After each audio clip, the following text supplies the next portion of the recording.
friends, today let us start with Class 10 Science Chapter 3 Metals and Nonmetals.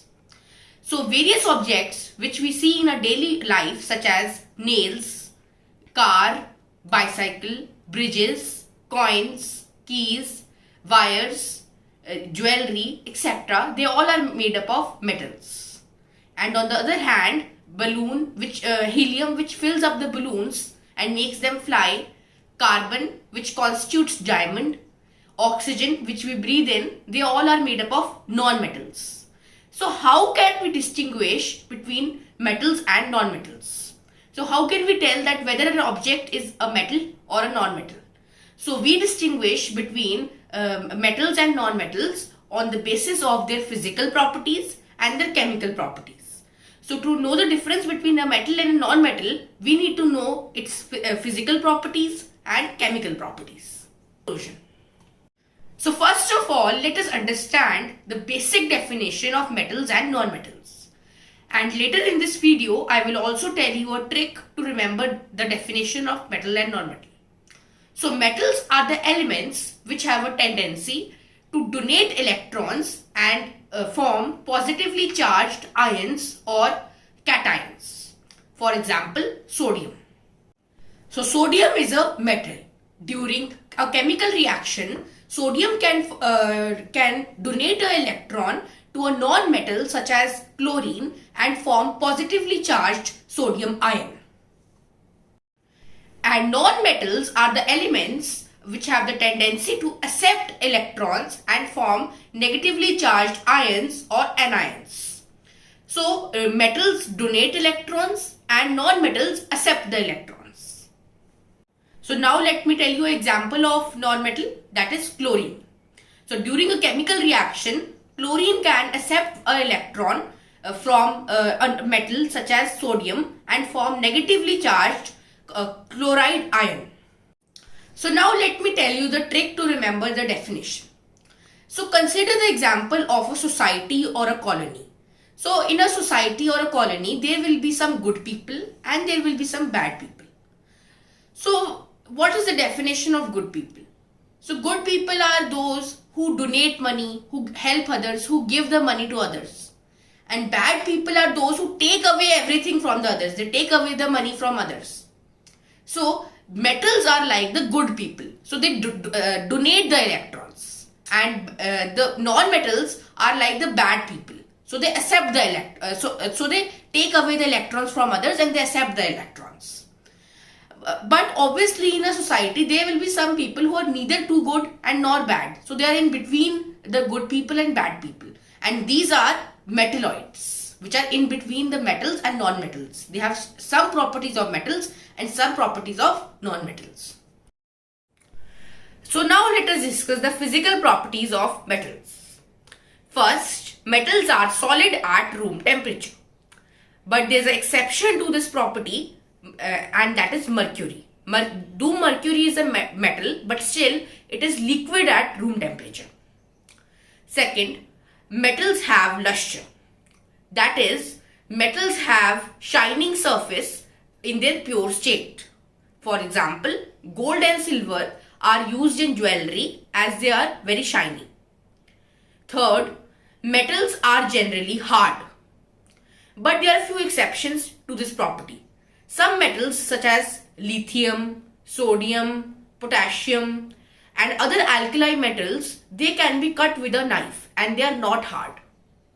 Fourth, metals are highly malleable. That is, metals can be beaten into thin sheets.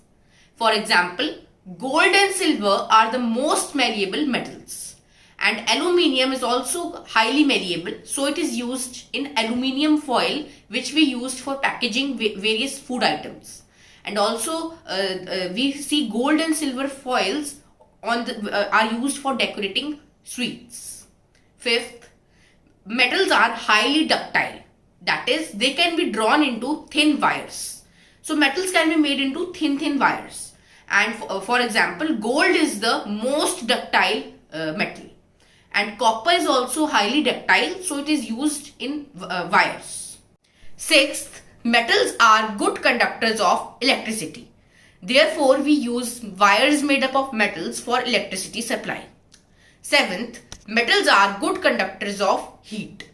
For example, silver and copper are the best conductors of heat, and there is an exception to this property, that is lead. Therefore, metals are used in cooking vessels. 8th, metals have high melting and boiling points. For example, tungsten has a very high melting point, therefore it is used in bulb filaments.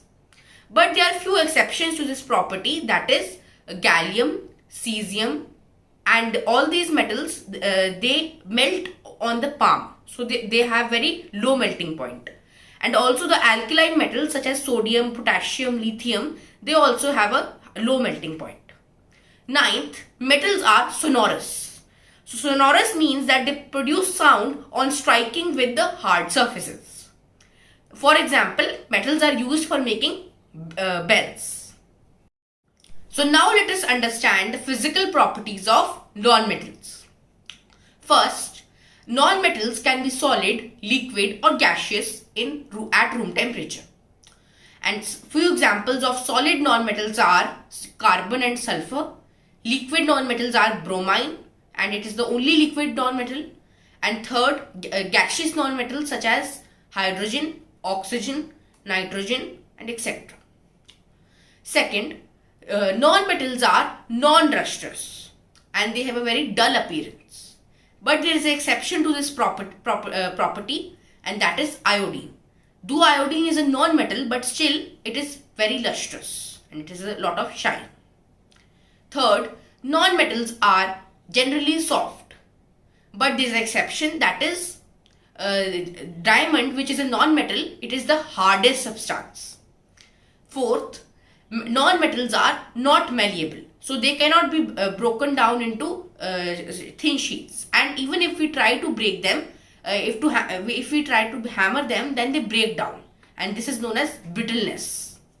For example, sulfur and iodine break down, that is they get brittle on hammering. Fifth, non-metals are not ductile, so they cannot be made into thin wires. Sixth, non-metals are poor conductors of electricity, but there is an exception to this property, that is graphite, and graphite is a very good conductor of electricity, though it is a non-metal. Seventh, non-metals are poor conductors of heat. Eighth, non-metals have a low melting and boiling point, but there is an exception to this property, that is diamond, and it has a very high melting and boiling point. Ninth, non-metals are not sonorous, so they do not produce a sound on getting hit with a hard surface. So this is all for today. In the second video, we shall discuss the chemical properties of metals and non-metals. Its link will be provided in the description box, and in this video also we will do a lot of experiments, and so stay tuned.